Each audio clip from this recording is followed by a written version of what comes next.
Толкова сме горди и щастливи, че Петя Панева е до нас. Здравей, добре дошла в Чирпан. Добре заварила, на мен също ми е изключително приятно да бъда гост на град Чирпан.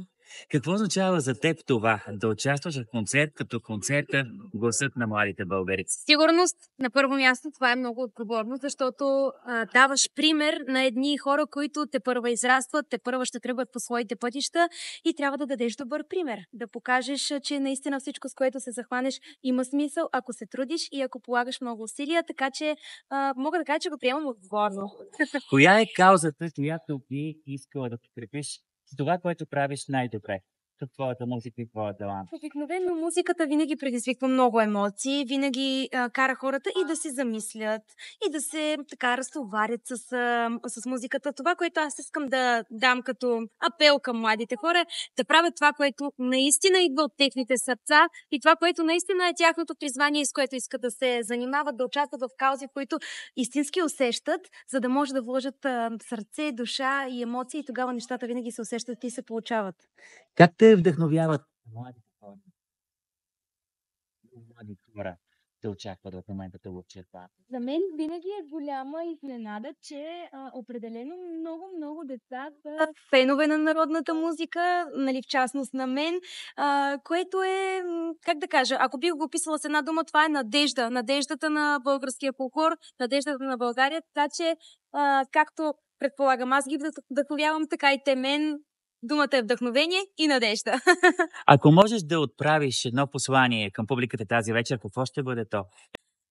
За първи път гостуваме в Чирпан, затова много се радвам, че ще имаме възможност да поднесем празничната си програма на жителите и на гостите на град Чирпан. Това, което искам да им кажа е да се забавляват, да слушат хубавата ни музика, да играят дългите хора, така както в Чирпан го могат много добре. От сърце да се забавляват на днешния концерт. Правим този разговор преди да се качиш на сцената в Чирпан. Какво те зарежда преди сцена? Имаш ли си някакъв твой личен момент преди да се качиш на сцена? Сега ще издам нещо, което може да е отново като вдъхновение за младите. Винаги качвайки се на сцената си казвам, сега излизам и всичко се получава точно както трябва. Съм най-добрата. Слизайки от сцената си казвам, можеше и по-добре.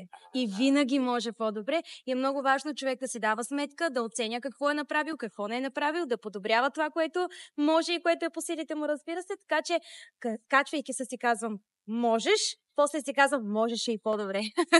Коя е песента, която чувстваш, това беше за теб, коя е песента, която чувстваш най-близо до сърцето си? Аз чувствам близко до сърцето с всички песни, тъй като това е нашата музика. Песните са винаги така, по вените, в кръвта ми, в сърцето ми, така че обичам нашата музика. Била ли си част от доброволческа инициатива? И каква е твоята лична мотивация за това? Честно казано, последните месеци, последната година участваме в изключително много благотворителни кампании, което от една страна си казвам, хубаво е, че имаме възможност да подкрепим толкова нуждаещи се, но пък от друга страна го приемам с една така болка, с една тъга, че има пък толкова много нуждаещи се.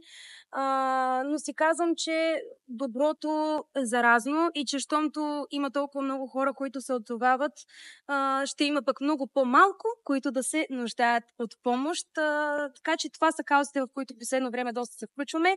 Надявам се и си пожелавам да са все по-малко, за да има здрави, щастливи хора, които да се радват на живота така, както всеки заслужава.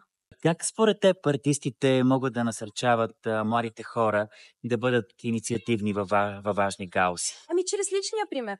Както във всяко друго нещо, според мен, чрез личния пример нещата се получават най-добре по-късно. Тоест, когато аз покажа, че с труд, с амбиция, дори ако ще, защото е много важно човек да има амбицията, да има желанието да се развива и да се включва във всякакви дейности, тогава много хора биха последвали този пример, така че личният пример е много важен.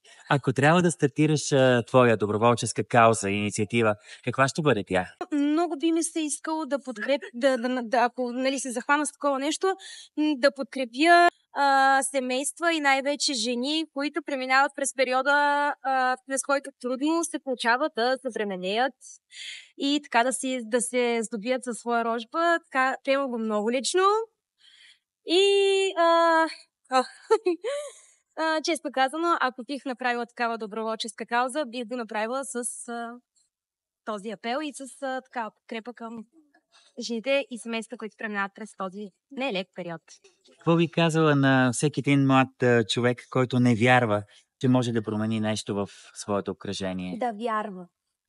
Това бих казала, защото с вярата всичко се получава. Наистина, човек, ако силно вярва в това, което иска да направи, ще го направи. Няма сила, която да го промени.